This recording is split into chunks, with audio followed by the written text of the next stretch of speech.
अक्षय शिंदेवर गोळी चालवणाऱ्या संजय शिंदेंची कारकीर्द वादग्रस्त असल्याचं उघड झालं। ओएसिस फर्टिलिटीच्या तज्ज्ञांनी IVF उपचार पद्धतीद्वारे 1 लाखांहून अधिक जोडप्यांना मातृत्व प्राप्तीचा आनंद दिला आहे।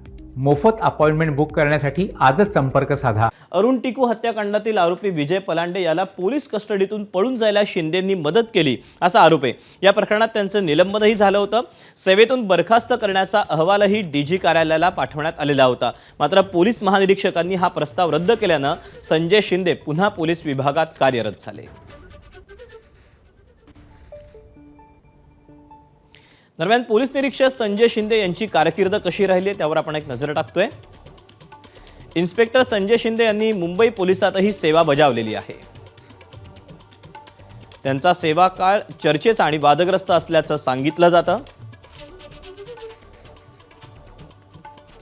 अरुण टिकू हत्याकांडातील आरोपी विजय पलांडेला पळून जाण्यास त्यांनी मदत केल्याचा आरोप आहे। विजय पलांडेला मदत केल्याप्रकरणी शिंदेंचं निलंबनही झालेलं होतं। पोलीस सेवेतून बडतर्फ करण्याचा प्रस्तावही महासंचालक कार्यालयाकडे पाठवण्यात आलेला होता। महासंचालकांनी बडतर्फीची शिफारस फेटाळून त्यांना सेवेत सामावून घेतलं। इन्स्पेक्टर संजय शिंदेंच्या वादग्रस्त सेवा काळात अक्षय शिंदेच्या वादग्रस्त एन्काउंटरची भर पडली।